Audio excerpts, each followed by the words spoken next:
Thank you for joining me today. I am excited to share with you about the life of Sarah Winnemucca, who lived from 1844 to 1891. She was a Northern Paiute leader, educator, and activist. This presentation is a case study for Leadership 521, and my name is Mary Miller. So, in order to start this presentation off in a good way, in the Native tradition, we will share a prayer song by Black Lodge singers. At this time, I'd like to sing a prayer song for all the children throughout the world that's listening to this CD. We hope that you enjoy it and that the Creator will bless each and every one of you, that these songs will bless you as you grow, and that you'll remember that all songs, no matter what songs you listen to, are an inspiration to our souls and minds and our bodies.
At this time, I'd like to Next, we are going to watch a short video from the New York Historical Society describing the life of Sarah Winnemucca.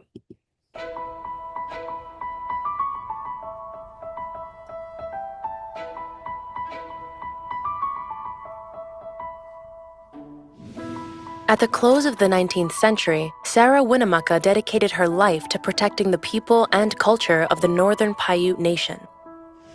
Born around 1844, Sarah was raised in the Paiute community, traveling between encampments and learning about their traditions and culture. Her grandfather made sure she learned to speak English and Spanish. He believed working with settlers would be essential for the future of the Northern Paiute people. Sarah's trilingualism was a useful tool, but living between two cultures sometimes made her an outsider. She worked as a translator between the Northern Paiute and the American government, and hoped the two nations could peacefully coexist. But in 1876, a new government agent took over. He believed that the Northern Paiute should submit to white rule. Sarah was fired, and the Paiute were forced to move to a reservation. Realizing that cooperating with the U.S. government was not working, Sarah shifted tactics. She began to formally advocate for the rights of the Northern Paiute by writing letters and petitions to the U.S. government. She also gave lectures about Paiute culture and U.S. aggression towards indigenous communities. In 1883, Sarah was the first indigenous woman to publish a memoir, telling the story of her experiences. She achieved national fame and raised awareness of the plight of the Northern Paiute. But most Americans still romanticized ideas of Western settlement. Sarah grew increasingly frustrated. She moved back to the reservation and opened a school for Northern Paiute children. When Sarah died in 1891, the New York Times published her life story. Obituaries of people of color were rarely featured in newspapers in the 1800s, so this was a testament to her national impact. Sarah did not live to see the changes she hoped for, but her work inspired a new generation of campaigners for Native American rights. How do Indigenous activists fight to empower their communities today?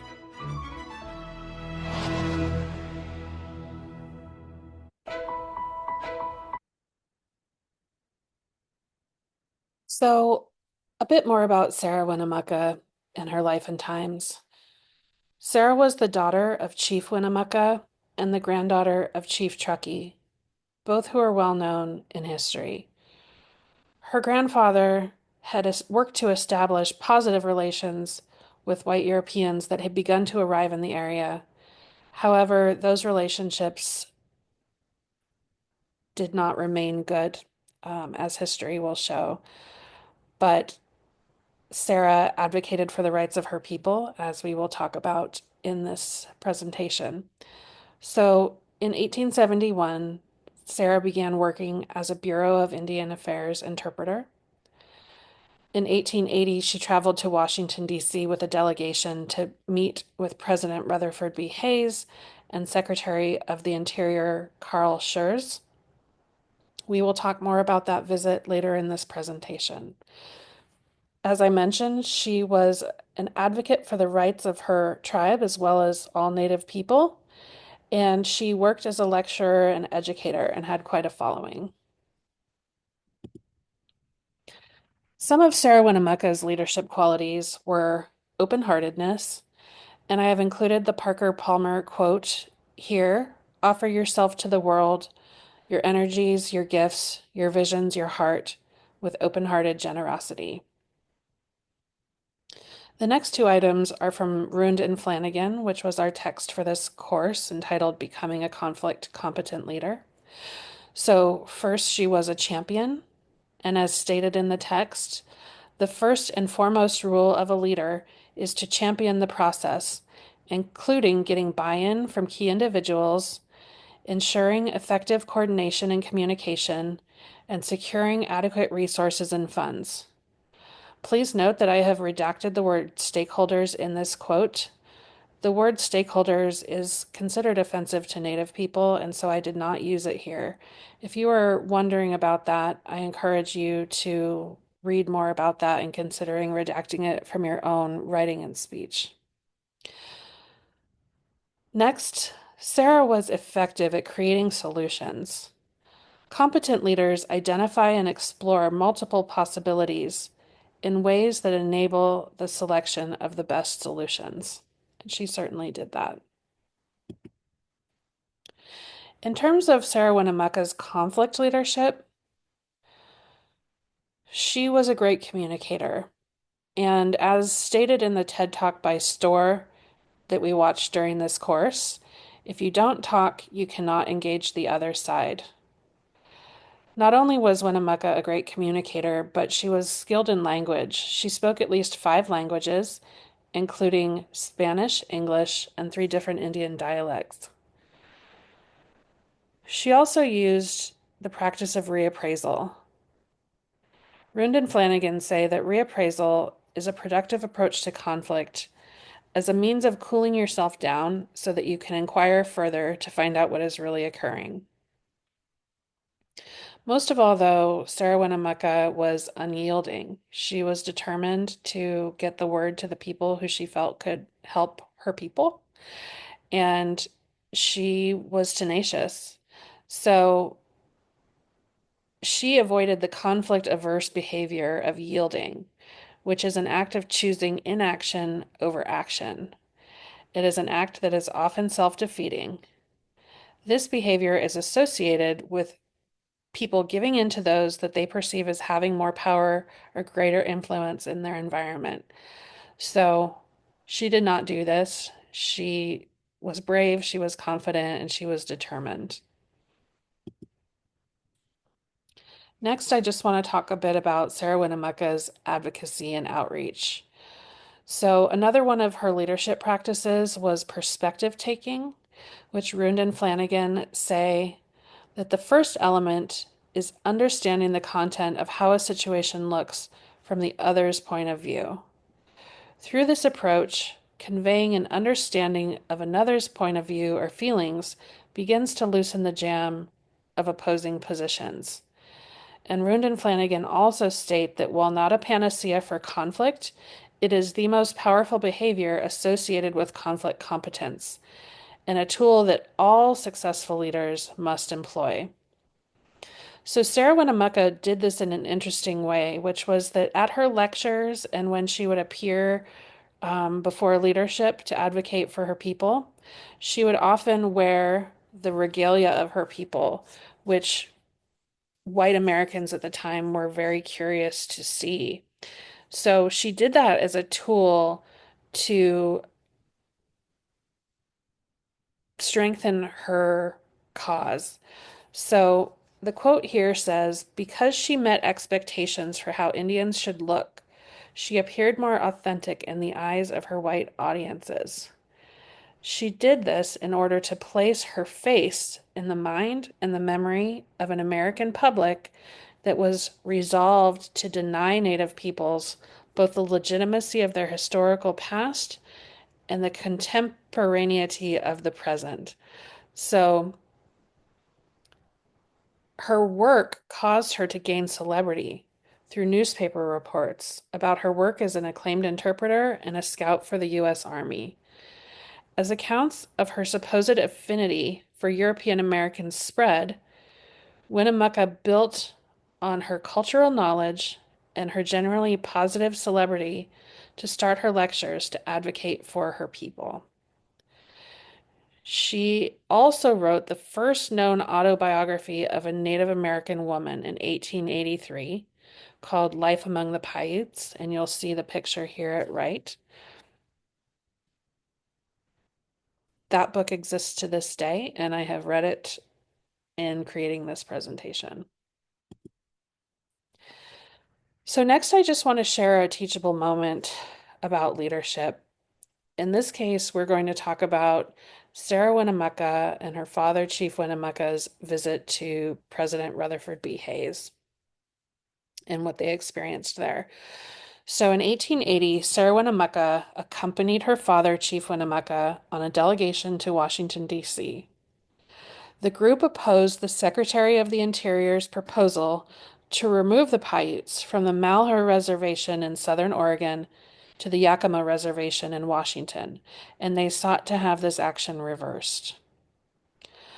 Now, while President Hayes clearly understood the importance of gift giving in Native culture, and just a word on that, which I have quoted here, gift giving, whether spontaneous, premeditated, or delayed, establishes a new relationship, maintains an existing one, or even reestablishes a disrupted relationship that was necessary for social, political, or economic reasons.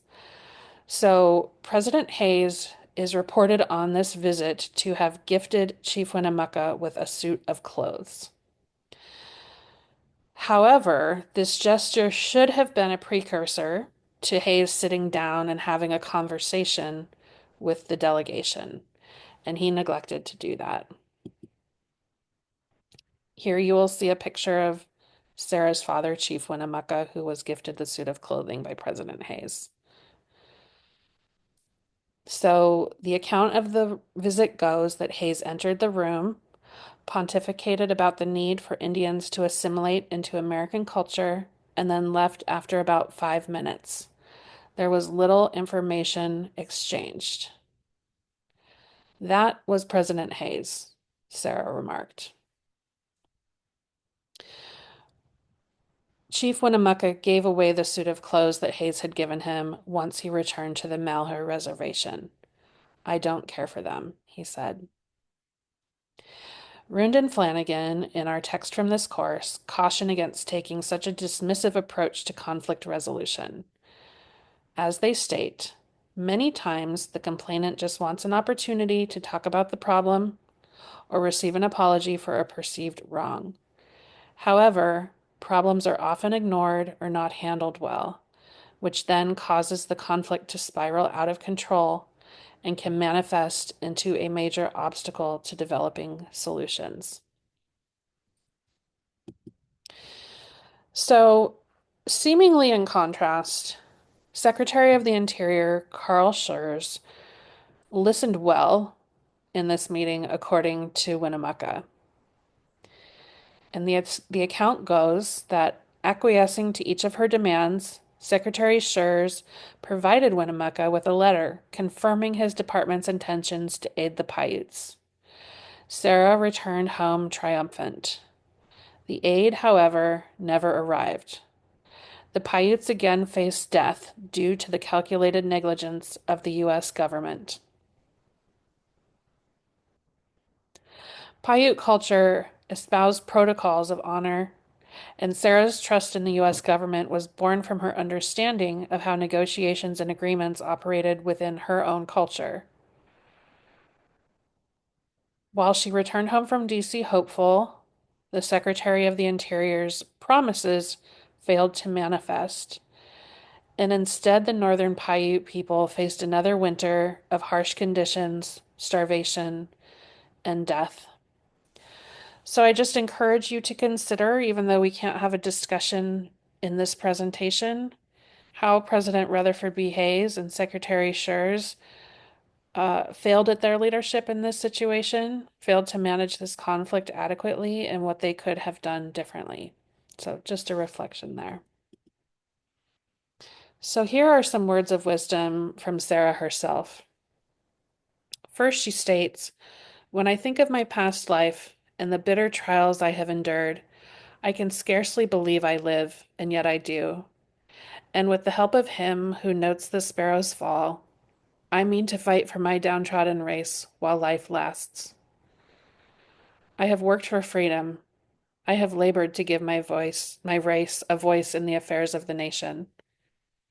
Oh, my dear children, you may think that it is only a dream. Nevertheless, I feel that it will come to pass." And finally, she states, "The saddest day has gleams of light. The darkest wave hath bright foam beneath it. There twinkles o'er the cloudiest night some solitary star to cheer it." So, on a personal note, I have been inspired learning about the life and work of Sarah Winnemucca.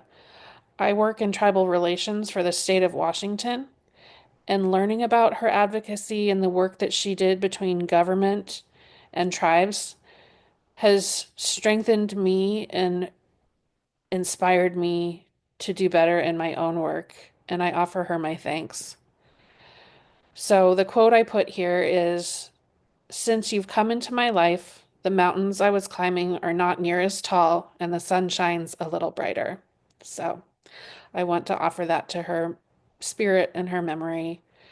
As you will see here, I am pictured with President Guy Capoman of Quinault Indian Nation on a rainy day in 2024, where we are at a groundbreaking ceremony in Queets, Washington, on the Quinault Reservation. Sarah's legacy is as follows. First of all, education. Sarah carried out her last years as an educator in her tribal community. In this way, she planted seeds of knowledge that continue to bear fruit today. Next is her advocacy. Sarah continues to inspire advocates for tribal sovereignty and the rights of all Native people. Also, women's rights. As a female lecturer, author, educator, and activist, Winnemucca serves as a strong example of the power of all women to serve as strong leaders. And in 2005, the state of Nevada gifted the statue that you see here to the U.S. Capitol Visitor Center in Washington, D.C. The statue stands as a monument to Sarah's legacy in a location where she bravely ventured to fight for her people. So, in closing, I just want to share the voices of some young women from the Northern Paiute tribe. I think that the greatest reflection of the education that Sarah instilled and the legacy that she left is best heard through the voices of young girls who carry on her legacy.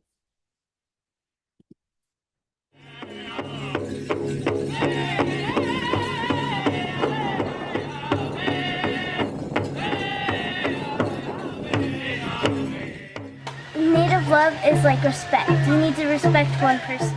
There's like a lot of bullying, and I think the way that we could stop that is by more education. And the cause of most bullying is what they hear at home. If they get frustrated at home or they just get mad, then they like to take it out on other kids, and then those kids like to bully other people.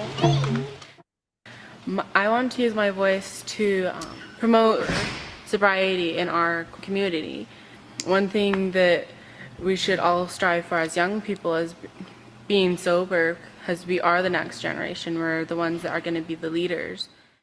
I try very hard in school to get good grades, to be sober, and to stay out of trouble.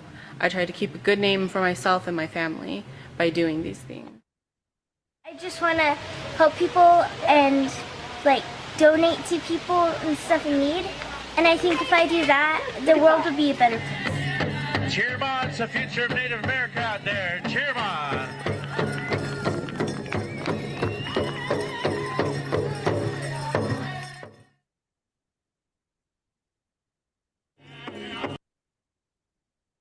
So I want to thank you for watching my presentation and staying all the way to the end. The artwork that you see here is by Ben Alec, who is a Northern Paiute artist. And I hope that you have learned a few new things today and been inspired in your own conflict competency and leadership. And thanks to everyone in this course, it has been a wonderful experience. My references are as follows, and these will be included in the slide deck that I share on the discussion board. Thank you, everyone.